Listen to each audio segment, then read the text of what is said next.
Welcome.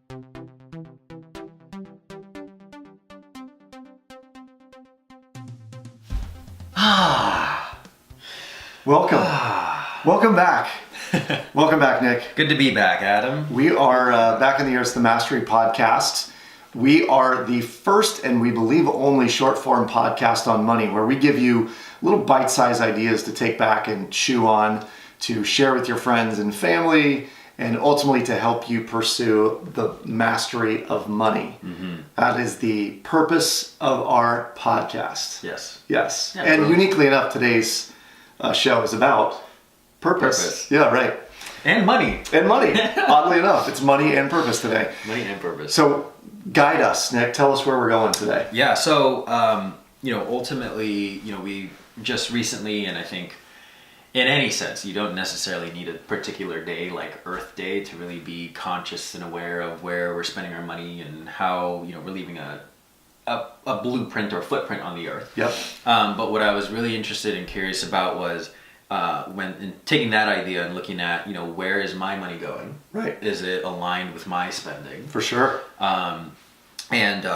I started to really look and think about how people are spending their money and like whether or not it's conscious or not. And particularly to the things that are important. So when we think about certain brands like Nike, for example, as an athlete, for me growing up, Nike was always like the brand. And so I would buy Nike, buy Nike, buy Nike. Sure. However, when I found out about, the different books and, the different things that were going on overseas and the working conditions, it really did alter the way I saw the company. And not that it's a bad company or anything like that. I still, wear Nike. Sure. But there's a new level of consciousness in where I'm spending it and, considering different factors. Yes. So when we're talking about money and purpose, there's obviously the aspect of definiteness of purpose with money. Mm-hmm. And taking a step further, you can really look at, is your money going where, your values lie as well. Yep. Yeah. And it's kind of interesting that on that note, there has been this surge of new index funds and mutual funds that are socially responsible investments, or SRIs. Yep.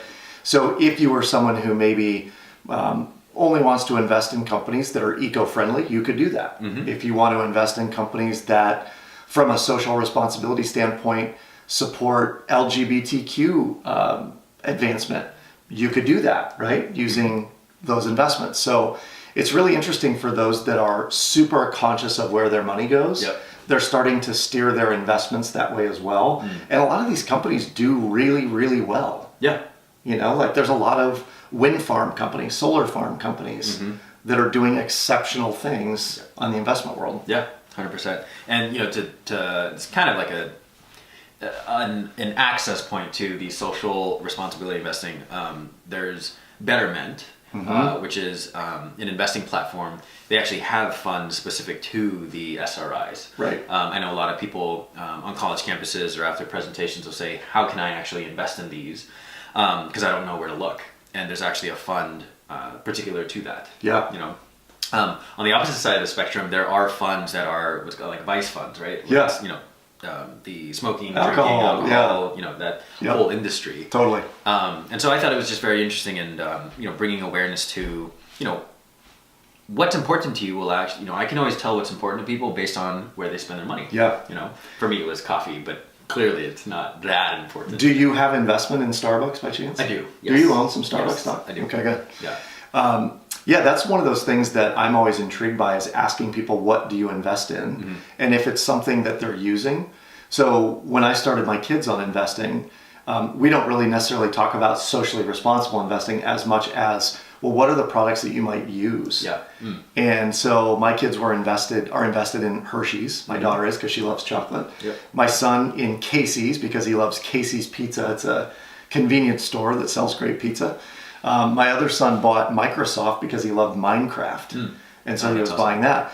On the socially responsible side, there's a lot of really interesting movement in the way of people paying attention to either what they're consuming or where their money goes. So as an example, a good friend, mutual friend of ours, posted something online the other day that said that when you're on an airline flight, just tell the flight attendant that you don't use single-use plastic, and they'll give you the whole can of soda. Yep. Now, what that has to do with socially responsible investing, we'll tie that back in a sec.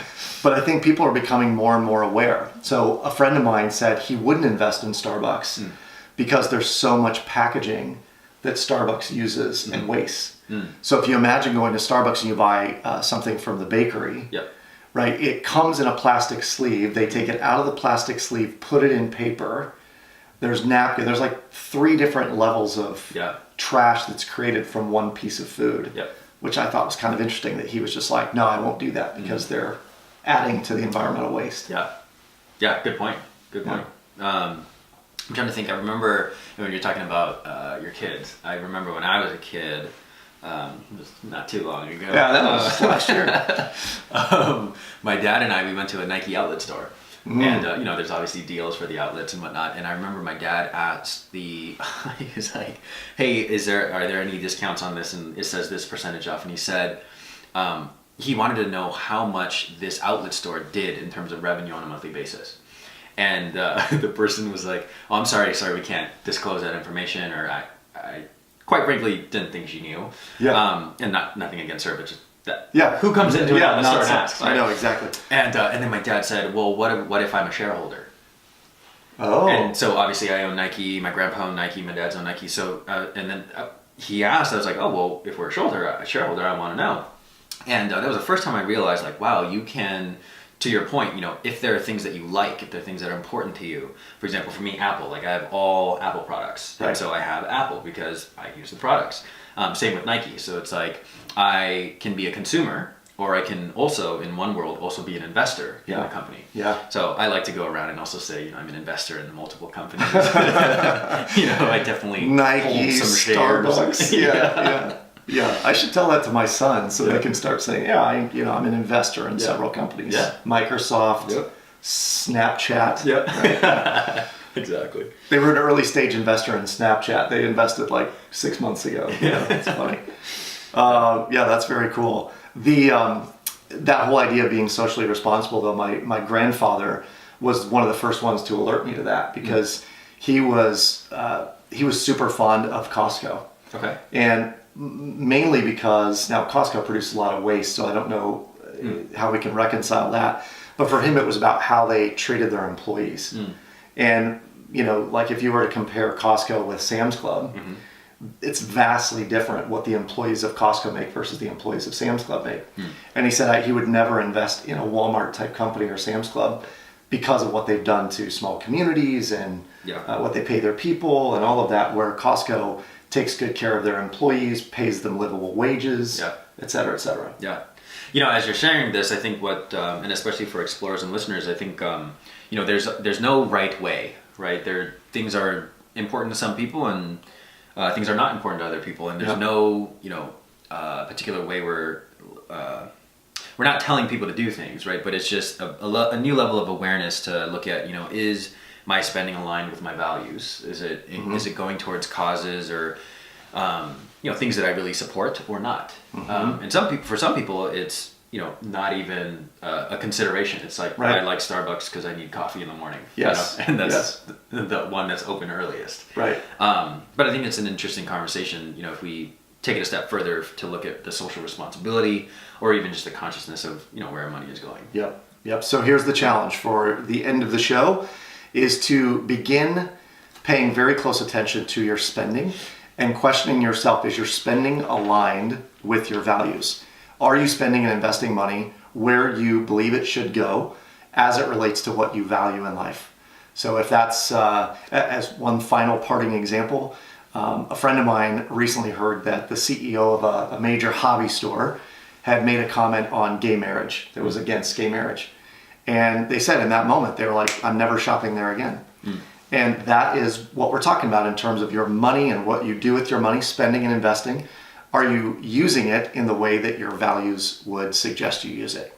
So that's what we'll leave you with. And tomorrow we're going to talk about, we're going to expand on today's conversation and really look at not only what do you do with money or where does it go, or technically, what do you do with your money? But in tomorrow's episode, we're going to talk about where you should put your money, and we're going to talk about the ideal banking accounts that you should have. Interesting. Yeah, it's gonna be great. See you tomorrow. See you tomorrow.